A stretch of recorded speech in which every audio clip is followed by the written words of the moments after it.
Ойлаңызшы, күндердің бір күні NASA жер халқына үлкен метеорит жақындап келе жатыр десе, басыңызға не ойлар түседі? Әрине, Құдай сақтасын, бірақ бұның бәрі мүмкін ғой. Ендеше Скаврон арнасымен бірге жерді метеориттерден не болмаса астероидтардан қалай қорғауға болады және қандай әдістер бар, бірге талқылап көрейік. Егер сіз Android, яғни кәдімгі өз ұялы телефоныңыздың сіз білмейтін құпияларын білгіңіз келсе, Казахпост арнасын ұсынамын.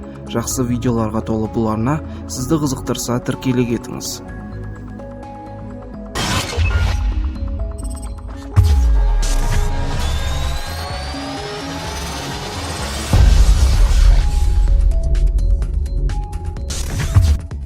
Соңғы кездері адамдар арасында метеориттер, астероидтар туралы әңгімелер көбейіп кетті. Бұқаралық ақпарат құралдарынан мынандай астероид мынандай километрде мынанша жылдамдықпен ұшып бара жатыр дегендерді жиі естіп жатамыз. Астероидтың немесе оның бөлігінің жерге құлау мүмкіншілігі қандай екенін есептеу де трендке айналып кетті. Тіпті 2015 жылдан бастап күнтізбеге астероид күні деген енгізілді. Ол 30 маусым жайдан жай қойылған жоқ. Дәл осы күні соңғы 1000 жылдықтағы, мүмкін тіпті 10 000 жылдықтағы ең ірі Тунгус астероиды құлаған болатын. Потенциалды қауіпті астероидтардың саны артуда. Қазірдің өзінде Койпер белдеуіне дейінгі аралықта 150 000 астероид бар. Олардың 12700-і жерге жақын астероидтар, яғни кез келген уақытта жермен соқтығысуы мүмкін. Осыған орай Америка құрама штаттарында заң пайда болды. Яғни ол заң бойынша NASA диаметрі 130 метрден асатын астероидтарды бақылап отыруы тиіс. Өйткені ондай алып денелер өте үлкен зардап әкелуі мүмкін. Бірақ та сіз бен біз білетін Челябинск метеоритіндегі диаметрі 30 метрлік салыстырмалы түрде алғанда кішкентай метеориттің өзі өте қырғын зардап әкелгенін дәлелдеп берді. 2008 жылдың күзінде Судандағы шөлде 2-5 метрлік диаметрдегі астероид құлады. Бұл қай жерге түсетіні туралы дәл болжанған астероид болатын.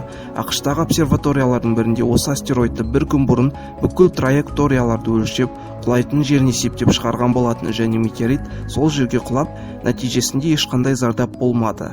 Осыдан кейін NASA-да астероидтарды 5 күн бұрын қай жерге түсетіні туралы болжауға қауқарлары жетті. Ендігі кезекте, егер метеориттің қай жерде келе жатқанын біле алсақ, біз қалай қорғана аламыз? Егер NASA 5 күн бұрын метеориттің қай жерге құлайтынын анықтай алса, диаметрі 130 метрге дейінгі метеориттерден сол құлайтын жердің халқын көшіріп алып кетіп, зардапты алдын алуға болады. Ал 130 метрден үлкен диаметрлі метеориттермен не істейміз? Ең жақсы тәсіл ол жерден қандай да бір ракетаны апарып, метеориттің бағытын өзгертіп жіберу. Осының өзі өте жақсы тәсіл бола алады. Бірақ басқа да варианттар бар. Метеоритке двигательді ракетаны жіберіп, ракетамен бірге басқа жаққа апарып тастау.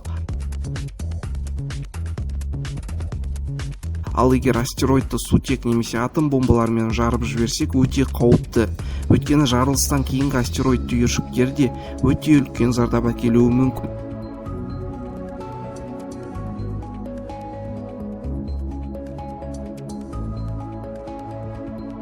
Ал мына D-STARS проектінің құрастырушылары кішкентай астероидтарды бір фазалық сәулелендіргіш лазерлер арқылы жандырып жіберуді ұсынады. Яғни бұл лазерлер астероид бөліктерін толығымен жоқ қылып жіберуді ұсынады.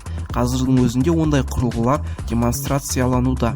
Адамзаттың қандай да бір запастағы планетасы болмайынша, қандай жағдай болмасын, әлемдік көшбасшылар жер планетасын аман алып қалуға тырысады. Сонымен видеомыз соңына жетті. Егер ұнаса лайк басып, тіркеліп кетіңіз. Скавронның ВК парақшасына жазылуды ұмытпаңыз. Өйткені жақын арада группамызда дебат клуб ашылып қалуы мүмкін.